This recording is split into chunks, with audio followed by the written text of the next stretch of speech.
Connective tissue is diverse, abundant, and widely distributed through the body.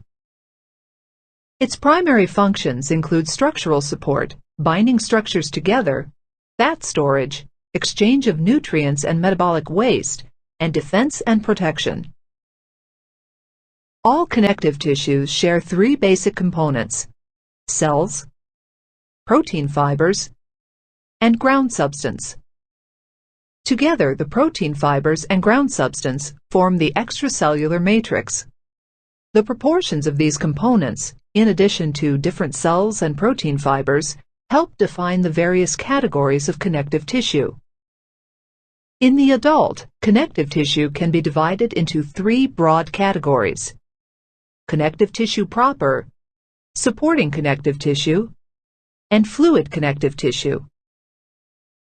There are two basic subcategories of connective tissue proper: loose connective tissue and dense connective tissue. Loose connective tissue has abundant ground substance with scattered cells and loosely arranged protein fibers. By comparison, dense connective tissue has abundant, tightly packed fibers but relatively few cells and little ground substance. Loose connective tissue can be subdivided into areolar, adipose, and reticular connective tissue. Areolar connective tissue is found in the subcutaneous layer and around organs. It has a gel-like ground substance, numerous blood vessels, and scattered cells known as fibroblasts. Adipose connective tissue is found in subcutaneous tissue and around some organs. It is composed of closely packed adipocytes or fat cells. Reticular connective tissue forms the stroma, a connective tissue framework, of lymph nodes, the spleen, the thymus, and bone marrow. It is composed of a network of branched collagen fibers, known as reticular fibers, with scattered fibroblasts and leukocytes, or white blood cells, embedded in a gel-like ground substance. Dense connective tissue can be subdivided into dense regular, dense irregular, and elastic connective tissue. Dense regular connective tissue forms tendons and most ligaments. It is composed of densely packed parallel collagen fibers with fibroblasts between the layers. There is little ground substance. Dense irregular connective tissue is found in the dermis, periosteum and perichondrium, and the capsule of organs.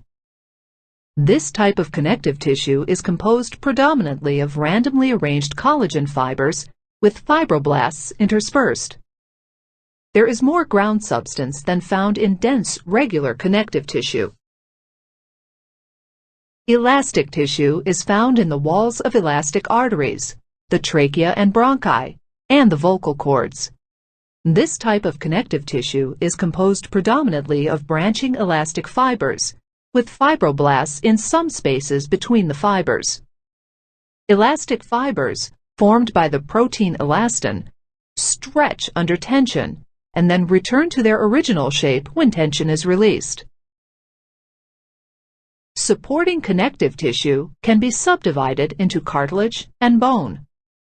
Cartilage has a semi-solid extracellular matrix that allows flexibility, whereas the solid matrix of bone is more rigid and provides greater support.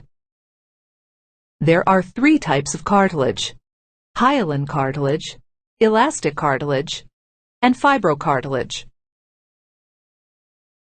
Hyaline cartilage is the most common type. It is found on the articular surfaces of synovial joints. It also forms the cartilage of the larynx, trachea, and nose. Chondrocytes, or mature cartilage cells, are found within small spaces called lacunae that are scattered irregularly in the extracellular matrix. Collagen fibrils are present within the matrix but not visible in the light microscope. A perichondrium, a dense irregular connective tissue sheath, overlies most cartilage. Elastic cartilage is found in the external ear and in the epiglottis.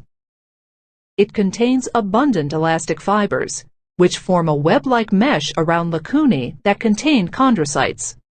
Like hyaline cartilage, elastic cartilage usually has a perichondrium. Fibrocartilage is found in intervertebral discs, the pubic symphysis, and the menisci of the knee joint. It contains numerous irregular bundles of collagen fibers. The sparse ground substance contains chondrocytes within lacunae that are frequently arranged in parallel rows. Unlike hyaline and elastic cartilage, fibrocartilage does not have a perichondrium. There are two forms of bone or osseous connective tissue: compact bone and spongy bone. Compact bone usually forms the hard outer shell of bones. Concentric rings of bone, called lamellae, form cylindrical structures known as osteons. Each osteon has a central canal that connects to a network of tiny branching passageways called canaliculi. The central canal and canaliculi contain blood vessels. Osteocytes, or mature bone cells, occupy lacunae, small spaces, between neighboring lamellae. Spongy bone, also known as cancellous bone, usually forms inside of bones. It does not contain osteons. Slender bony plates, called trabeculae, form a bony network. The spaces between trabeculae contain bone marrow and blood vessels. Osteocytes are scattered throughout the trabeculae. The combination of compact and spongy bone allows bones to be both strong and lightweight. Fluid connective tissue is represented by blood. The formed elements of blood, specifically its cells and cell fragments, include erythrocytes, or red blood cells, leukocytes, or white blood cells, and platelets.